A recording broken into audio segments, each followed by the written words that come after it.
BJP JDS ಪಾದಯಾತ್ರೆ ಸಾಂಸ್ಕೃತಿಕ ನಗರಿ ಮೈಸೂರಿಗೆ ತಲುಪಿದೆ. ಇಲ್ಲೂ ಕೂಡ ಅಭೂತಪೂರ್ವವಾಗಿ ಪಾದಯಾತ್ರೆಗೆ ರೆಸ್ಪಾನ್ಸ್ ಸಿಗ್ತಾ ಇದೆ. ಜನರು ಸ್ವಾಗತವನ್ನ ಕೋರ್ತಾ ಇದ್ದಾರೆ. ಬೃಹತ್ ತಾರಗಳ ಮೂಲಕ ಬಿಜೆಪಿ ನಾಯಕರಿಗೆ ಅದ್ದೂರಿಯಾಗಿ ಸ್ವಾಗತವನ್ನ ಕೋರ್ತಾ ಇದ್ದಾರೆ. ಈ ಬಗ್ಗೆ ಮಾತಾಡೋದಕ್ಕೆ ನಮ್ಮ ಜೊತೆ ಸಿ ಟಿ ರವಿ ಅವರು ಇದ್ದಾರೆ. ಅವ್ರನ್ನ ಮಾತಾಡಿಸ್ತೀನಿ. ಸರ್, 7ನೇ ದಿನದ ಪಾದಯಾತ್ರೆ ಇವತ್ತು ಕೂಡ ಅಷ್ಟೇ ಅದ್ಭುತವಾಗಿ ರೆಸ್ಪಾನ್ಸ್ ಸಿಗ್ತಾ ಇದೆ. ಏನು ಹೇಳ್ತೀರಿ? ಒಂದು ಜನಾಂದೋಲನದ ರೀತಿ ಪರಿವರ್ತನೆ ಆಗ್ತಾ ಇದೆ ನಮ್ಮ ಪಾದಯಾತ್ರೆ. ಕೇವಲ BJP JDS ಕಾರ್ಯಕರ್ತರು ಮಾತ್ರ ಅಲ್ಲ, ಜನಬೆಂಬಲವೂ ಕೂಡ ವ್ಯಕ್ತವಾಗ್ತಾ ಇದೆ. ಇದು ಭ್ರಷ್ಟಾಚಾರದ ವಿರುದ್ಧ, ಭ್ರಷ್ಟಾಚಾರಿಗಳ ವಿರುದ್ಧ ನಮ್ಮ ಹೋರಾಟಕ್ಕೆ ಜನ ಕೊಡ್ತಿರೋ ಬೆಂಬಲ ಅಂತ ನಾನು ಭಾವಿಸ್ತೇನೆ.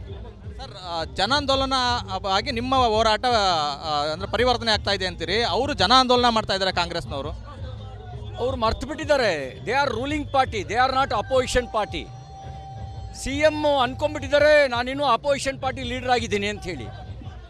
ಯಾರು ತಪ್ಪು ಮಾಡಿದರೆ ಕ್ರಮ ತಗೊಳ್ಳುವಂಥ ಅಧಿಕಾರ ಅವರಿಗಿದೆ.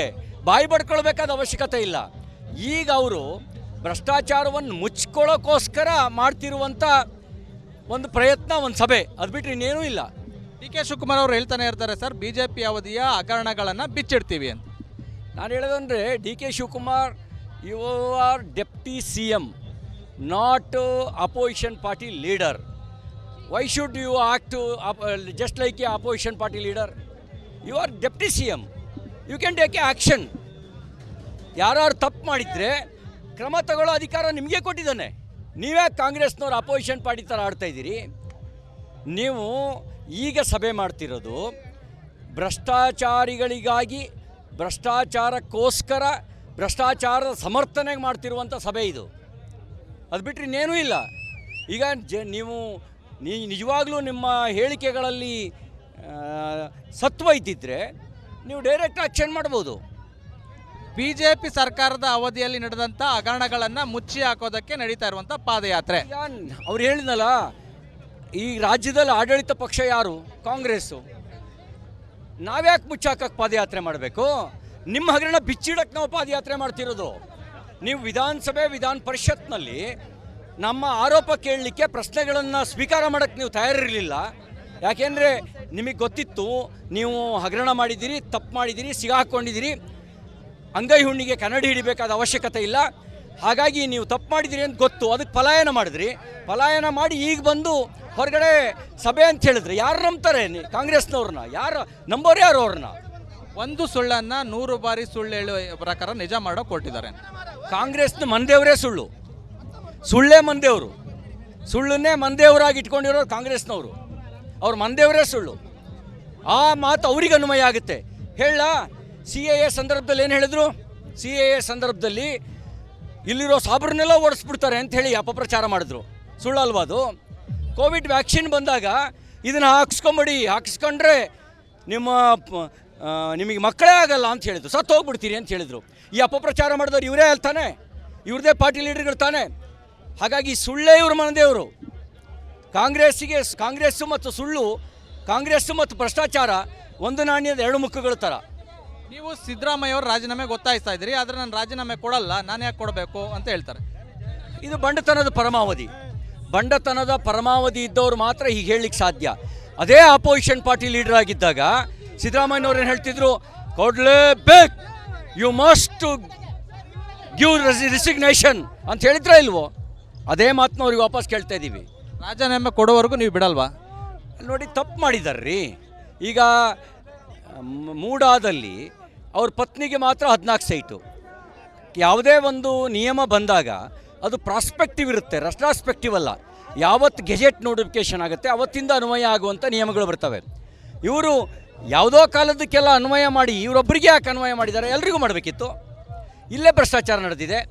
ಆಮೇಲೆ RP act section 125A what says? RP act 125A ಯಾವುದೇ ವಿಷಯವನ್ನು ಮುಚ್ಚಿಟ್ರೆ 6 ತಿಂಗಳು ಸಜೆ. ಇವರು 2013 ಅಫಿಡವಿಟ್ನಲ್ಲಿ ಇವ್ರ ಪತ್ನಿಗೆ ಕುಂಕುಮ ಭಾಗ್ಯದಲ್ಲಿ ಬಂದಂಥ 3 ಎಕರೆ 16 ಗುಂಟೆ ಜಮೀನಿನ ಉಲ್ಲೇಖನೇ ಮಾಡಿಲ್ಲ. ಅದು ಅಪರಾಧ ಆಗುತ್ತೋ ಇಲ್ವೋ? ಇದರಲ್ಲಿ ಸ್ವಜನ ಪಕ್ಷಪಾತ, ಅಧಿಕಾರದ ಉಪಯೋಗ, ಭ್ರಷ್ಟಾಚಾರ 3 ನಡೆದಿದೆ. ಹಾಗಾಗಿ ಈ ಭ್ರಷ್ಟಾಚಾರದ ಕಾರಣಕ್ಕೆ ಈಗ ದಲಿತರ ಹಣ ನಕಲಿ ಖಾತೆಗೆ ಟ್ರಾನ್ಸ್ಫರ್ ಮಾಡಿದ್ದಾರೆ. ಅದು ಇವ್ರಿಗೆ ಕಪ್ಪು ಚುಕ್ಕೆ ಅಂತ ಅನಿಸ್ತಾ ಇದ್ರೆ ಇನ್ಯಾವ್ದು ಕಪ್ಪು ಚುಕ್ಕೆ ಅಂತ ಅನಿಸುತ್ತೆ? ರಾಜೀನಾಮೆ ನೋಡಿ, ರಾಜೀನಾಮೆ ಕೊಡದೇ ಇದ್ರೆ ಬೇರೆ ದಾರಿ ಏನಿದೆ? ಬೇರೆ ದಾರಿ ಏನಿದೆ ಅವರಿಗೆ? ಕಾಂಗ್ರೆಸ್ ಹೈಕಮಾಂಡ್ ಕೇಜ್ರಿವಾಲ್ ಥರ ಜೈಲಿಗೆ ಹೋದ್ರು ನಾನು ಕುರ್ಚಿಗೆ ಅಂಟ್ಕೋತೀನಿ ಅಂತ ಅಂಟ್ಕೋಬೇಕಷ್ಟೇ, ಇನ್ನೇನು ಬೇರೆ ದಾರಿ ಇದೆ? ಸಿದ್ದರಾಮಯ್ಯ ಅವರು ಕಾಂಗ್ರೆಸ್ ಹೈಕಮಾಂಡ್ಗೆ ಇಕ್ಕಟ್ಟು ಸೃಷ್ಟಿ ಮಾಡಿದಾರ ಅಂತ. ಕಾಂಗ್ರೆಸ್ ಹೈಕಮಾಂಡಿಗೆ ಪಾಲು ಹೋಗಿದೆ, ಹಾಗಾಗಿ ಭ್ರಷ್ಟರ ಜೊತೆ ಕಾಂಗ್ರೆಸ್ ನಿಂತ್ಕೊಂಡಿದೆ. ಕಾಂಗ್ರೆಸ್ ಪಾರ್ಟಿಗೆ ಪಾಲು ಹೋಗದೇ ಇದ್ದಿದ್ರೆ ತೆಲಂಗಾಣ ಚುನಾವಣೆಗೆ ಇವರು UP ಚುನಾವಣೆಗೆ ಹಣ ಕಳಿಸದೇ ಇದ್ದಿದ್ರೆ ಕಾಂಗ್ರೆಸ್ಸು ಜೀರೋ ಟಾಲರೆನ್ಸ್ ಇದ್ದಿದ್ರೆ ಇಷ್ಟೊತ್ತಿಗೆ ಕಿತ್ತಾಗ್ತಿತ್ತು, ರಾಜೀನಾಮೆ ಕೊಡೋ ಸೂಚನೆ ಕೊಡ್ತಿತ್ತು. ಕಾಂಗ್ರೆಸ್ ಸೂಚನೆ ಕೊಟ್ಟಿಲ್ಲ ಅಂದರೆ ಅದರ ಅರ್ಥ ಭ್ರಷ್ಟಾಚಾರದ ಬಹುದೊಡ್ಡ ಪಾಲು ಕಾಂಗ್ರೆಸ್ ಹೈಕಮಾಂಡಿಗೆ ಹೋಗಿದೆ. ಇದಿಷ್ಟು CT ರವಿ ಅವರ ಮಾತು. ಕ್ಯಾಮ್ರಾಮನ್ ವಿನೋದ್ ಜೊತೆ Anand, republic Kannada, Mandya. BJP JDS ಪಾದಯಾತ್ರೆ ಸಾಂಸ್ಕೃತಿಕ ನಗರಿ ಮೈಸೂರಿಗೆ ತಲುಪಿದೆ. ಇಲ್ಲೂ ಕೂಡ ಅಭೂತಪೂರ್ವವಾಗಿ ಪಾದಯಾತ್ರೆಗೆ ರೆಸ್ಪಾನ್ಸ್ ಸಿಗ್ತಾ ಇದೆ. ಜನರು ಸ್ವಾಗತವನ್ನ ಕೋರ್ತಾ ಇದ್ದಾರೆ. ಬೃಹತ್ ತಾರಗಳ ಮೂಲಕ ಬಿಜೆಪಿ ನಾಯಕರಿಗೆ ಅದ್ದೂರಿಯಾಗಿ ಸ್ವಾಗತವನ್ನ ಕೋರ್ತಾ ಇದ್ದಾರೆ. ಈ ಬಗ್ಗೆ ಮಾತಾಡೋದಕ್ಕೆ ನಮ್ಮ ಜೊತೆ CT ರವಿ ಅವರು ಇದ್ದಾರೆ, ಅವ್ರನ್ನ ಮಾತಾಡಿಸ್ತೀನಿ. ಸರ್, 7ನೇ ದಿನದ ಪಾದಯಾತ್ರೆ ಇವತ್ತು ಕೂಡ ಅಷ್ಟೇ ಅದ್ಭುತವಾಗಿ ರೆಸ್ಪಾನ್ಸ್ ಸಿಗ್ತಾ ಇದೆ, ಏನು ಹೇಳ್ತೀರಿ? ಒಂದು ಜನಾಂದೋಲನದ ರೀತಿ ಪರಿವರ್ತನೆ ಆಗ್ತಾ ಇದೆ ನಮ್ಮ ಪಾದಯಾತ್ರೆ. ಕೇವಲ BJP JDS ಕಾರ್ಯಕರ್ತರು ಮಾತ್ರ ಅಲ್ಲ, ಜನಬೆಂಬಲವೂ ಕೂಡ ವ್ಯಕ್ತವಾಗ್ತಾ ಇದೆ. ಇದು ಭ್ರಷ್ಟಾಚಾರದ ವಿರುದ್ಧ, ಭ್ರಷ್ಟಾಚಾರಿಗಳ ವಿರುದ್ಧ ನಮ್ಮ ಹೋರಾಟಕ್ಕೆ ಜನ ಕೊಡ್ತಿರೋ ಬೆಂಬಲ ಅಂತ ನಾನು ಭಾವಿಸ್ತೇನೆ. ಸರ್, ಜನಾಂದೋಲನ ಆಗಿ ನಿಮ್ಮ ಹೋರಾಟ ಅಂದರೆ ಪರಿವರ್ತನೆ ಆಗ್ತಾ ಇದೆ ಅಂತೀರಿ. ಅವರು ಜನಾಂದೋಲನ ಮಾಡ್ತಾ ಇದ್ದಾರೆ ಕಾಂಗ್ರೆಸ್ನವರು. ಅವರು ಮರ್ತು ಬಿಟ್ಟಿದ್ದಾರೆ, they are ruling party, they are not opposition party. CM ಅನ್ಕೊಂಡ್ಬಿಟ್ಟಿದ್ದಾರೆ ನಾನಿನ್ನೂ ಅಪೋಸಿಷನ್ ಪಾರ್ಟಿ ಲೀಡರ್ ಆಗಿದ್ದೀನಿ ಅಂತ ಹೇಳಿ. ಯಾರು ತಪ್ಪು ಮಾಡಿದರೆ ಕ್ರಮ ತಗೊಳ್ಳುವಂಥ ಅಧಿಕಾರ ಅವರಿಗಿದೆ, ಬಾಯಿ ಬಡ್ಕೊಳ್ಬೇಕಾದ ಅವಶ್ಯಕತೆ ಇಲ್ಲ. ಈಗ ಅವರು ಭ್ರಷ್ಟಾಚಾರವನ್ನು ಮುಚ್ಕೊಳ್ಳೋಕ್ಕೋಸ್ಕರ ಮಾಡ್ತಿರುವಂಥ ಒಂದು ಪ್ರಯತ್ನ, ಒಂದು ಸಭೆ, ಅದು ಬಿಟ್ಟರೆ ಇನ್ನೇನೂ ಇಲ್ಲ. DK ಶಿವಕುಮಾರ್ ಅವರು ಹೇಳ್ತಾನೆ ಇರ್ತಾರೆ ಸರ್, BJP ಅವಧಿಯ ಹಗರಣಗಳನ್ನು ಬಿಚ್ಚಿಡ್ತೀವಿ ಅಂತ.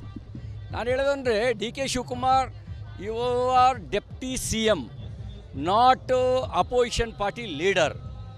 Why should you act just like a opposition party leader? You are deputy CM. You can take action.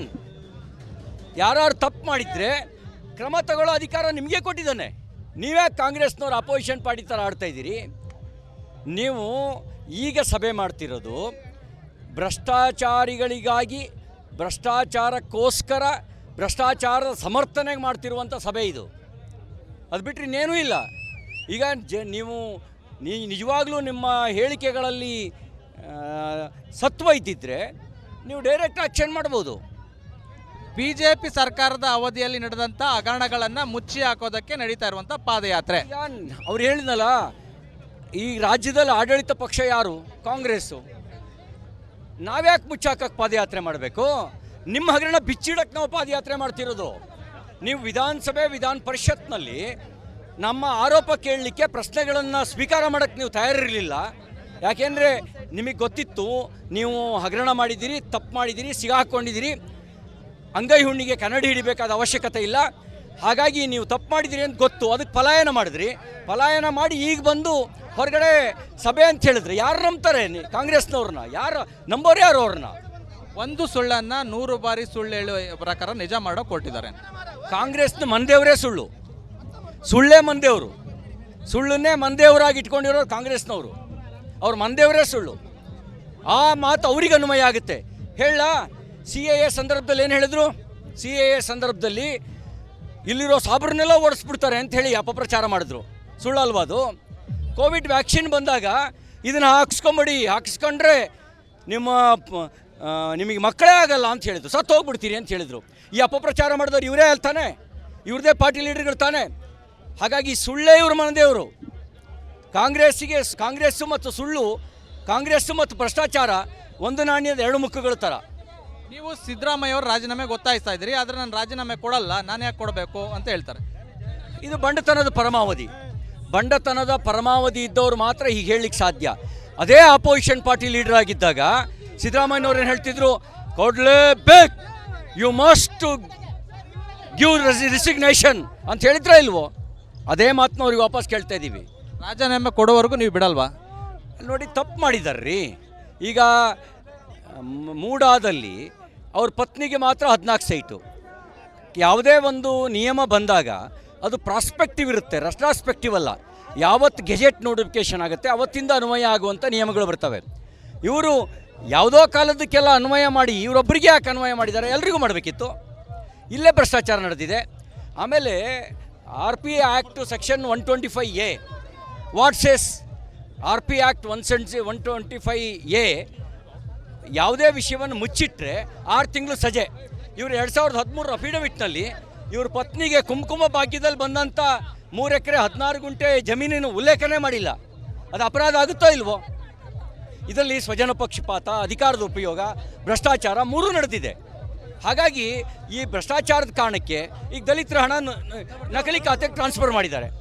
ಅದು ಇವ್ರಿಗೆ ಕಪ್ಪು ಚುಕ್ಕೆ ಅಂತ ಅನಿಸ್ತಾ ಇದ್ರೆ ಇನ್ಯಾವ್ದು ಕಪ್ಪು ಚುಕ್ಕೆ ಅಂತ ಅನಿಸುತ್ತೆ? ರಾಜೀನಾಮೆ ನೋಡಿ, ರಾಜೀನಾಮೆ ಕೊಡದೇ ಇದ್ರೆ ಬೇರೆ ದಾರಿ ಏನಿದೆ? ಬೇರೆ ದಾರಿ ಏನಿದೆ ಅವರಿಗೆ?